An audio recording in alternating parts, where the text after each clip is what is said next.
19ویں صدی میں شمالی ہند کے معروف عالم شاہ محمد اسماعیل دلی کی مشہور جامعہ مسجد کے صحن میں بیٹھے حدیث کا درس دے رہے تھے۔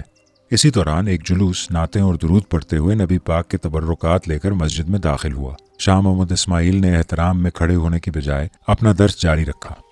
جلوس میں ایک شخص نے کہا، مولانا یہ کیا رویہ ہے؟ نبی پاک کے تبرکات کے احترام میں کھڑے ہو جائیں۔ شاہ محمد اسماعیل نے کوئی رد عمل نہ دیا۔ جب ان سے دوبارہ کھڑے ہونے کا کہا گیا تو انہوں نے جواب دیا، پہلی بات تو یہ ہے کہ یہ تبرکات جعلی ہیں، اصلی نہیں۔ دوسرا، میں نبی پاک کا نمائندہ بن کر ان کا پیغام آگے پہنچانے کا فرض نبھا رہا ہوں، اس لیے میں نہیں اٹھ سکتا۔ اس پر لوگ آگ بگولا ہو گئے، لیکن مسجد میں شاہ محمد اسماعیل کے حامی بھی کافی تعداد میں موجود تھے، اس لیے لڑائی صرف لفظوں تک محدود رہی۔ جلوس میں شامل افراد نے جا کر مغل بادشاہ اکبر شاہ دوم سے درخواست کی کہ شاہ محمد اسماعیل کو گستاخی کی سزا دی جائے۔ بادشاہ نے شاہ محمد اسماعیل کو دربار میں بلایا اور وضاحت مانگی۔ شاہ محمد اسماعیل نے تسلیم کیا کہ انہوں نے یہ بات کی تھی۔ جب بادشاہ نے انہیں ڈانٹا تو شاہ محمد اسماعیل نے مسکرا کر کہا، جناب میں نے صرف الفاظ میں انہیں جعلی کہا، لیکن آپ اس پر عمل بھی کرتے ہیں۔ ہر سال یہ تبرکات آپ کے دربار میں لائے جاتے ہیں، لیکن آپ کبھی اپنا تخت چھوڑ کر انہیں دیکھنے نہیں جاتے۔ بادشاہ اکبر شاہ لاجواب ہو گئے۔ پھر شاہ محمد اسماعیل نے دربار کے ایک وزیر سے قرآن اور صحیح البخاری منگوائی۔ جب یہ کتابیں آئیں تو انہوں نے چند لمحے ہاتھ میں رکھیں، پھر واپس کر دیں اور بولے، یہ بات تو بحث طلب ہے کہ یہ تبرکات اصلی ہیں یا جعلی، مگر یہ تو سب کو پتہ ہے کہ قرآن اللہ پاک کا کلام ہے اور صحیح البخاری نبی پاک کا پیغام۔ یہ ان کپڑوں سے زیادہ مقدس ہے جو نبی پاک نے پہنے۔ پھر بھی جب قرآن اور حدیث کی کتابیں لائی گئیں تو آپ میں سے کسی نے احترام میں اٹھنے کی زحمت نہیں کی۔ اس سے یہ ظاہر ہے کہ آپ لوگ نبی پاک کی تعظیم ان کے تقدس کی وجہ سے نہیں، بلکہ اپنی رسم پرستی کی عادت کی وجہ سے کرتے ہیں۔ یقیناً نبی پاک سے محبت ہر مسلمان کے ایمان کا لازمی جز ہے۔ مختلف ادوار میں مختلف فرقوں، گروہوں اور روایتوں نے اس محبت اور عقیدت کو مختلف انداز میں سمجھا اور اپنے ایمان کا حصہ بنایا۔ جیسے کہ 19ویں صدی کے بر صغیر میں ایک کے لیے نبی بشر ہیں اور دوسرے کے لیے ان کو بشر سمجھنا گستاخی۔ کچھ کے نزدیک نبی پاک صلی اللہ علیہ وسلم کے پاس مطلق علم غیب بھی تھا، جبکہ کچھ کے لیے نبی پاک کا یہ تصور کفر تھا۔ کوئی کہتا تھا اللہ چاہے تو نعوذ باللہ سینکڑوں پیغمبر اور پیدا کر سکتا ہے، تو دوسروں کے لیے یہی بات توہین ہے۔ کچھ کے ہاں نبی سے شفاعت کی دعا مانگنا ایمان کا تقاضا تھا، تو دوسروں کے ہاں یہ گستاخی تھی۔ اہل قرآن کا یقین تھا کہ نبی کے اصل الفاظ ہم تک معتبر طور پر نہیں پہنچے، تو کچھ کے لیے یہ کفر تھا۔ کسی کے ہاں نبی کے ساتھ کوئی معجزات وابستہ نہیں تھے، تو دوسروں کے ہاں یہ سوچ ارتداد تھی۔ عقیدت پر ہونے والے یہ جھگڑے بر صغیر کی تاریخ کے سب سے اہم اور شدید ترین اختلافات ہیں۔ ان کا اظہار مناظرہ، تحریر، تقاریر، لان تان سے کیا گیا، یہاں تک کہ تکفیر سے کیا گیا۔ تکفیر اکثر علمی اختلاف کے اظہار کا ایک ذریعہ سمجھا جاتا تھا، نہ کہ قتل و غارت کا سبب۔ چاہے وہ سید احمد خان کے عقائد کی گمراہی پر اشرف علی تھانوی کا تفصیلی مکالمہ ہو، فضل حق خیر آبادی کا شاہ اسماعیل دہیلوی پر گستاخ لیکن بغیر واجب القتل کا فتویٰ ہو، یا مرزا غلام احمد کا اپنے مخالفین پر تکفیر کا مکالمہ۔ سید احمد خان، شاہ اسماعیل، یہاں تک کہ مرزا غلام احمد، سب پر گستاخی اور کفر کے فتوے لگے، لیکن ان میں سے کسی کا سر قلم نہیں ہوا، سب قدرتی موت مرے۔ شاہ محمد اسماعیل کے 150 سال بعد جون 2000 میں لاہور کے قریبی شہر کامونکی میں توہین رسالت کا ایک الزام اٹھا۔ وہاں بریلوی عید میلاد النبی کی تقریبات منا رہے تھے۔ گھروں، گلیوں، حتیٰ کہ گدھوں اور بکریوں تک کو سجایا گیا۔ نعت خوانی اور قوالیاں جاری تھیں۔ ان کا دعویٰ تھا کہ یہ دن ہر شخص کے لیے خوشی کا دن ہے سوائے شیطان کے۔ اگلے دن اہل حدیث نے اپنی سالانہ سیرت النبی کانفرنس کا اہتمام کیا اور بریلویوں کو تنقیدی جواب دیا۔ کہا کہ شیطان کو خوشی منانے کی ضرورت ہی نہیں، کیونکہ وہ یہ کام پہلے ہی اہل سنت کو سونپ چکا ہے۔ پھر بریلوی روایتوں کا مذاق اڑایا اور نبی کے بارے میں عقیدہ حاضر و ناظر کو خدا اور نبی کی گستاخی قرار دیا۔ اس کانفرنس میں 2 بریلوی افراد بھی موجود تھے۔ انہوں نے وہاں موجود اہل حدیث کے ایک اور عالم نواز چیمہ پر الزام لگایا کہ اس نے یہ الفاظ بولے، ہر سانس میں درود اور نبی حاضر، بہنوں دکھاؤ کیا وہ تمہاری کرسی کے نیچے بیٹھے ہیں، کیا وہ یہاں ہیں یا وہاں، حاضر و ناظر، کیا تم انہیں دیکھ نہیں سکتی؟ اس کے جواب میں بریلوی عالم مفتی نعیم نے ایک تفصیلی رسالہ لکھا جس میں انہوں نے اہل حدیث کے عقائد کو نبی پاک صلی اللہ علیہ وسلم کی توہین قرار دیا۔